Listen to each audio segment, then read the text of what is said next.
రెడ్డి అనే వ్యక్తి మరి నిన్న బురదలోకి వచ్చాడు, విజయవాడ నగరంలోకి వచ్చాడు.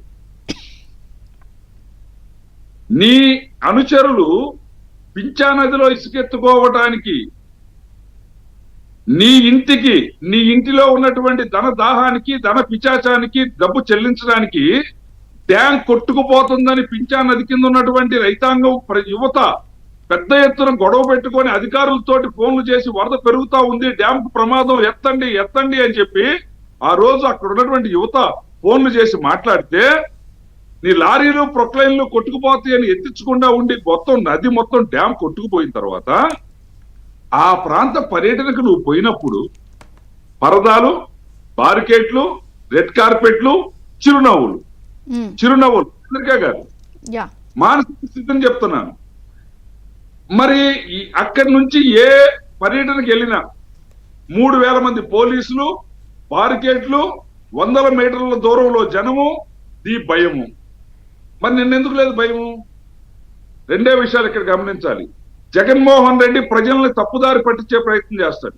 పర్యటనకు వచ్చినందుకు రాయి ఊరికి కిందకు వచ్చేసి హెలికాప్టర్ దిగినందుకు రాయితో కొట్టేశారు, చంపే ప్రయత్నం చేశారు గులకరాయితో అనేటువంటి చెప్పాడు.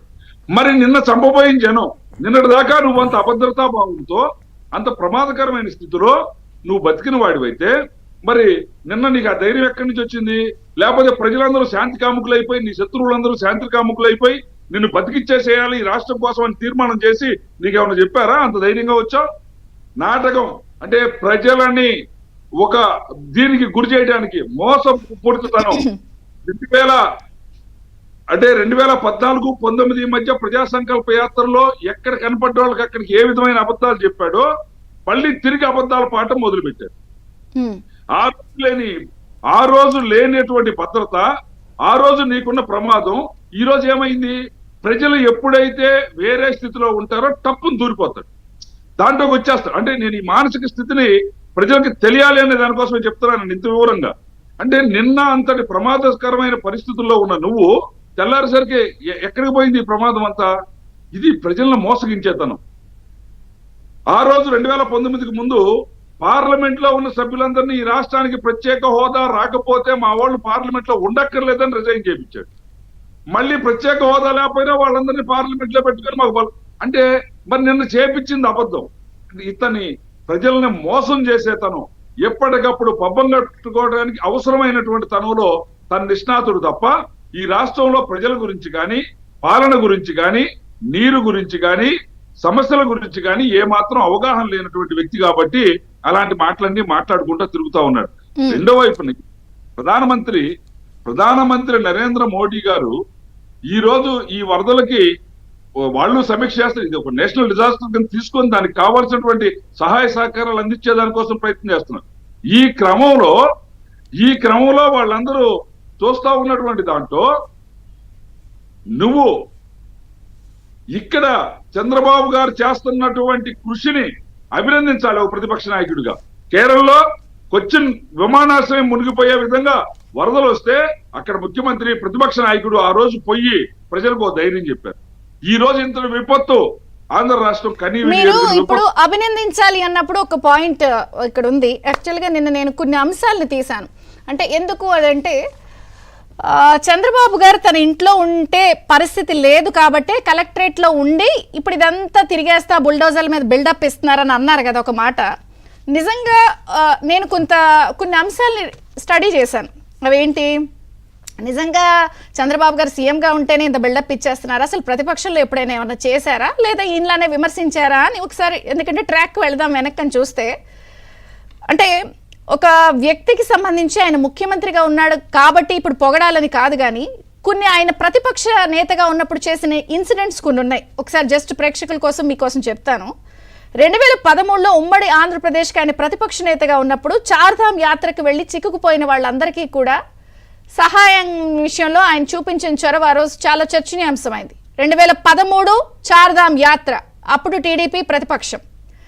నెక్స్ట్ ఉత్తరాఖండ్లోని డెహ్రాడూన్లో అక్కడ కూడా ఇబ్బందుల్లో ఉన్నప్పుడు ప్రత్యేకంగా విమానాలు పంపించి 186 మంది తెలుగు యాత్రికుల్ని డెహ్రాడూన్ నుంచి శంషాబాద్ విమానాశ్రయానికి తీసుకొచ్చారు సొంత ఖర్చులతో, రైట్? మరొకటి 2022 మార్చిలో ఉక్రెయిన్లో 1481 మంది తెలుగు విద్యార్థులు చిక్కుకుపోతే మీ టీడీపీ ఎన్ఆర్ఐ విభాగం తీసుకొచ్చారు వాళ్ళని వెనక్కి. ఇవి కూడా ప్రతిపక్షంలో ఉన్నప్పుడే, రైట్? 2022 జూలై గోదావరిలో వరదల్లో చిక్కుకున్న లంక గ్రామాల ప్రజలందరినీ కూడా అప్పుడు జగన్ గారు ఏరియల్ సర్వే చేస్తే మీరు సాయం చేశారు, రైట్? ఇక 2009లో తుంగభద్ర వరదలు, లేదా 2019లో గోదావరిలో 5 లక్షల క్యూసెక్, ఇంక ఇలా చెప్పుకుంటూ పోతే లిస్ట్ చాలా ఉంది. ఇప్పుడు నేను చెప్పినవన్నీ కూడా మీరు ప్రతిపక్షంలో ఉన్నప్పుడు చేసినవి. చంద్రిక గారు, చంద్రబాబు నాయుడు గారి మీద కానీ ఇప్పుడు నేను ఇలా చెప్పాను కాబట్టి ఆల్రెడీ భజన చేసేస్తోంది ఆవిడే, డప్పు కొడుతోంది ఆవిడ అని అంటున్నారు. ప్రతిపక్షంలో ఉన్నప్పుడు చేశారు కదా. ఇప్పుడు వాళ్ళకి తెలిసింది అదే, వాళ్ళు అదే ఎప్పుడైనా ఒకటేనండి, మనకేం తెలుసో మనం అదే మాట్లాడతాం, మనకేం తెలుసో అదే చేస్తాం. జగన్మోహన్ రెడ్డి, నేను చెప్పాను కదా, జగన్మోహన్ రెడ్డి దాచుకోవటం నేరమయ సామ్రాజ్యాన్ని స్థాపించడం, విస్తరించడంలో దిట్ట. అది మాత్రమే చేయగలడు. మిగతాదంతా ఎవరు చేసినా కూడా జీర్ణించుకోలేడు, ఒప్పుకోడు. వీటితో పాటు పింఛా నది అన్నమయ్య డ్యాం కొట్టుకుపోయినప్పుడు చంద్రబాబు గారు 3 రోజుల పాటు రాత్రి బౌళ్లు తిరిగి ఆ ప్రాంతం అంతా కూడా పర్యటించి అక్కడ ఉన్నటువంటి ప్రజానీకానికి ఇళ్లలోకి పోయి ధైర్యం చెప్పి వాళ్ళందరికీ కూడా ఆ రోజు ప్రభుత్వం వైపు నుంచి రావాల్సిన వాటి కోసం మా వంతుగా మేము కృషి చేస్తామని చెప్పారు. అది కూడా చాలా కీలకమైనటువంటి అంశం. తర్వాత నెల్లూరు, ఇప్పుడు ఈ రోజు జగన్మోహన్ రెడ్డి మాట్లాడుతున్నాడు, చంద్రిక గారు, నెల్లూరు వరదలు వచ్చినప్పుడు వైఎస్ఆర్ సిపి ప్రభుత్వం అధికారంలో ఉన్నప్పుడు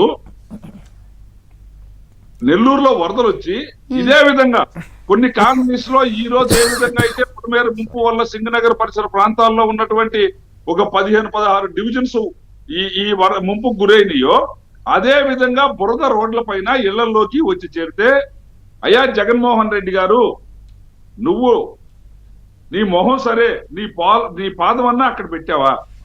మొహం చూపించేదానికి నీకు ఆ ధైర్యం లేదన్నావు. నీ పాదం అన్నా అక్కడ పెట్టావా? నీ మంత్రులు గాని, నీ ఎమ్మెల్యేలు గాని, నీ ప్రభుత్వ యంత్రాంగం గాని దాంట్లో తీశారా? ఆ రోజు విజువల్స్, ఆ రోజు అక్కడ బాధితుల ఆక్రందన